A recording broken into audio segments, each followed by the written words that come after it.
Interdire les grands arbres dans les rues, remplacer des bus par des petits taxis sur demande, ou même transformer de vieilles églises en logements sociaux financés par des condos. Ouais, ça ressemble à un inventaire à la Prévert, c'est sûr. Totalement. Mais aujourd'hui, en plongeant dans notre pile de rapports, de recherches universitaires et de guides urbains de ce 14 mai 2026, on voit une tendance super claire. Une tendance qui marque la fin d'une époque, en fait. Exactement. Le futur du Grand Montréal, ça ne passe plus du tout par les grands chantiers destructeurs ou l'étalement urbain. C'est fini la politique de la table rase. C'est vraiment l'ère de la frugalité créative. Voilà. La ville se réinvente de l'intérieur comme une chirurgie de précision. Et c'est ce qu'on va décortiquer aujourd'hui. Et pour bien comprendre, faut réaliser que c'est pas une soudaine illumination philosophique des promoteurs, hein. Ah non. Ouais. C'est quoi alors, une obligation?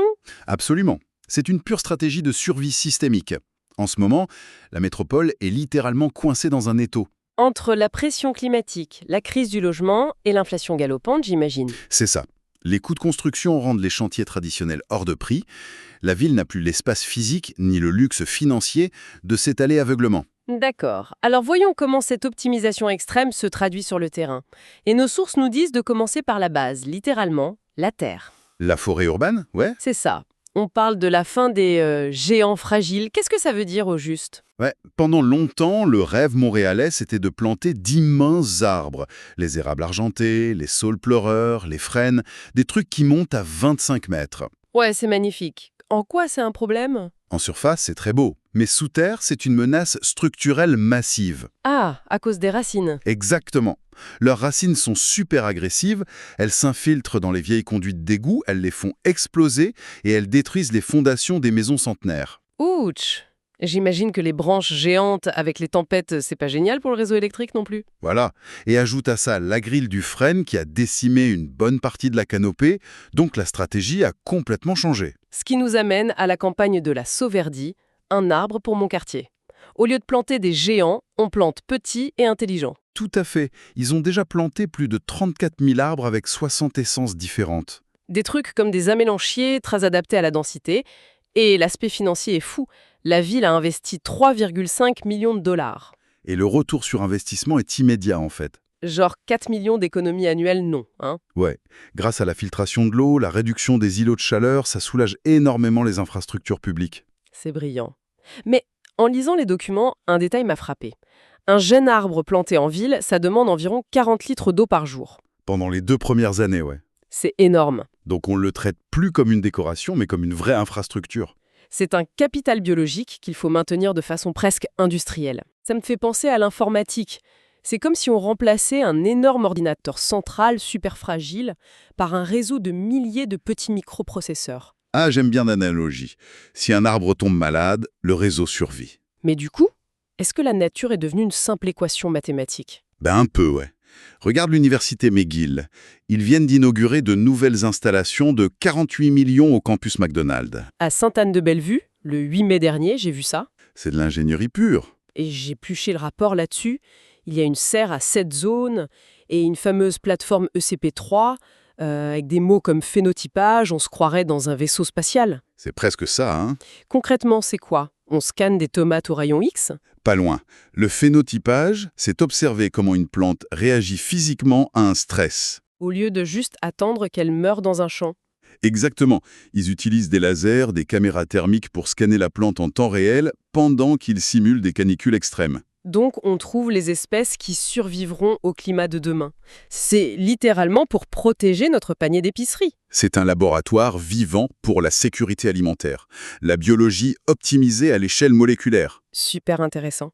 Mais bon, ce campus hyper moderne, il est complètement à l'ouest de l'île. Ce qui nous amène à un autre défi de taille, le transport. Ah oui, la fameuse refonte de la STM en ce mois de mai 2026. Les rapports parlent d'une chirurgie fine, surtout dans des endroits comme Seineville ou Baie-d'Urfé. C'est des zones très peu denses. Et mathématiquement, faire rouler un grand bus articulé vide là-bas, c'est un non-sens total. Du tout, ils remplacent ces bus par des taxis collectifs hybrides sur demande. Mais je me fais l'avocat du diable en instant. Vas-y. Remplacer des gros autobus par des taxis, c'est pas un aveu d'échec monumental pour le transport en commun de masse? Beaucoup de gens le perçoivent comme ça. Mais c'est faux. Faut regarder les chiffres. C'est-à-dire? Un gros bus vide coûte environ 12 $ du kilomètre à la STM. Waouh, ok. Alors qu'un taxi collectif, subventionné, ça revient entre 1,50 $ et 5 $ le trajet. Ah ouais, la différence est énorme. Ça dégage plus d'1 million de dollars d'économies par an. Cet argent est réinvesti pour mettre plus de bus au centre-ville, là où c'est saturé. Donc c'est vraiment de l'optimisation. Et j'ai lu que ça protège aussi le patrimoine. Les bus de 15 tonnes qui font vibrer les vieilles maisons, c'est fini. Tout à fait. Moins de pollution sonore, moins de nids de poules, moins de gaz à effet de serre. Et un impact inattendu sur l'immobilier, non? Ouais, connecter ces zones au REM avec ces taxis fait grimper la valeur des maisons de 5 à 8%.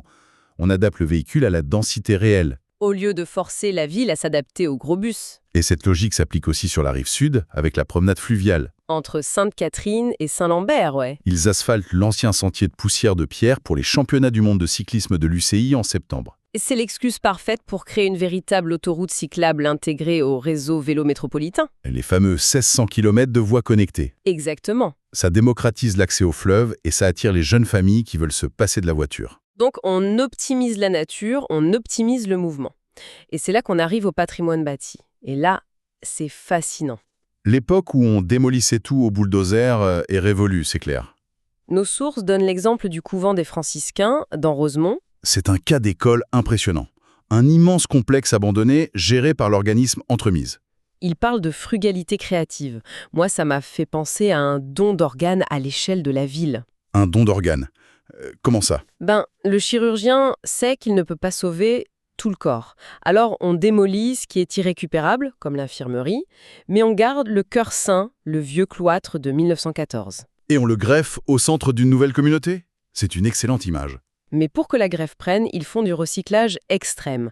Ils ont fait une matériothèque au sous-sol. Ouais, ils ont démonté mes vieux bancs en chêne pour faire du mobilier, ils ont réutilisé la pierre grise. C'est génial pour réduire le bilan carbone. Mais sur le plan social, attends, il y a 750 condos privés autour du cloître. C'est là que c'est sensible en effet. Est-ce que c'est pas juste un vernis patrimonial pour excuser un énième projet de condo de luxe, de la pure gentrification? C'est le danger. Mais l'entente légale ici est différente. Le promoteur privé doit financer la viabilité de la partie communautaire. Ah, donc le vieux cloître ne devient pas un club privé. Non, il accueille des logements sociaux pour les jeunes qui sortent de la DPJ. Des jeunes de 18 ans qui se retrouveraient à la rue sinon. C'est fort. Et il y a aussi le chic resto pop. Voilà.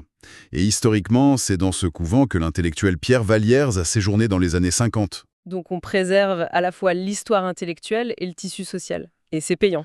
Très. Le deuxième colloque international sur le patrimoine religieux le montre bien. On a plus de 2700 églises au Québec. C'est énorme. Mais pour chaque dollar public investi dans leur restauration, on génère 3 à 5 $ de retombées économiques. Waouh. Comme l'église Sainte-Bibiane qui a été transformée en hébergement d'urgence pour les sans-abri. L'ancien refuge spirituel devient un refuge physique. L'architecture s'adapte littéralement à la crise, ouais. Bon, alors on a sauvé le corps et les artères de la ville. Il reste l'esprit, la culture. Même l'esprit de la métropole se met à la frugalité technologique. Et ça, c'est bluffant. En 2026, Banque célèbre ses 20 ans. Et les 46 bibliothèques de Montréal, plus celles de Laval, Longueuil et Brossard, ont fait une transition numérique majeure. Une transition qui a coûté 5 fois moins cher que prévu. J'ai relu cette ligne 3 fois. Dans le secteur public, un projet informatique qui coûte 5 fois moins cher, comment c'est possible? Un seul mot, la mutualisation. Donc avant, tout le monde travaillait en silo. Ouais. Chaque arrondissement achetait ses propres serveurs, ses propres licences. C'était un gaspillage monstrueux. Comme avoir 50 gros ordinateurs centraux super chers. Exactement. Maintenant, ils ont créé une seule plateforme infonuagique centralisée. Tout le monde partage le coût d'un système de pointe. Un budget de 31 millions au total. Et ils utilisent l'intelligence artificielle pour les recommandations de lecture. Un peu comme une plateforme de streaming, ouais. Mais là, je dois dire, mon côté rat de bibliothèque grince des dents. Est-ce que cette automatisation froide ne tue pas le charme accidentel de tomber sur un vieux bouquin par hasard? C'est une crainte légitime, mais les chiffres prouvent le contraire. On a enregistré plus de 29 millions d'entrées physiques dans les bibliothèques. Donc le numérique ne vide pas les lieux? Au contraire. En automatisant les tâches administratives, on libère de l'espace physique. Pour en faire des troisièmes lieux? Des endroits civiques gratuits? C'est ça. On y trouve des espaces de co-travail, des Fab Labs, des imprimantes 3D. Ça brise complètement la fracture numérique. Absolument. Et le rendement est impressionnant. Pour chaque dollar investi, la communauté récupère 5,40 $. Plus de 500% de rendement, c'est fou. Et on voit cette vitalité dans les musées aussi. Plus de 13 millions d'entrées au Québec. Avec un budget culturel montréalais de près de 74 millions. Des succès immenses comme Pointe-à-Calière ou le nouveau musée de l'Holocauste à 120 millions. La culture n'est pas un luxe, c'est un pilier. Exactement. Et si on regarde l'ensemble des sources d'aujourd'hui, tout se connecte. L'agriculture de McGill, les taxis de Senneville, le cloître recyclé, l'IA dans les bibliothèques. La ville de 2026 a arrêté de s'étaler. Elle s'approfondit. Elle rend ce qu'elle a déjà beaucoup plus efficace et résilient. Et c'est une leçon tellement puissante pour ceux qui nous écoutent. La vraie résilience ne vient pas de la force brute ou de budget infini. Non, elle vient de l'adaptabilité. On répare, on optimise, on connecte. C'est ça une ville sage. Une ville sage, j'adore cette expression. Et ça me laisse avec une pensée un peu provocatrice pour clore cette analyse. Ah, laquelle? Imagine un instant si chaque nouvelle maison, chaque tour de bureau construite aujourd'hui était pensée dès le premier plan pour être démontée et recyclée dans 100 ans. Ouf, ça changerait radicalement le visage de notre architecture. Complètement. De quoi nous faire réfléchir sur la façon dont on bâtit notre propre futur. C'est tout pour notre exploration des sources d'aujourd'hui. Merci de nous avoir suivis. À la prochaine pour une nouvelle plongée au cœur de nos villes.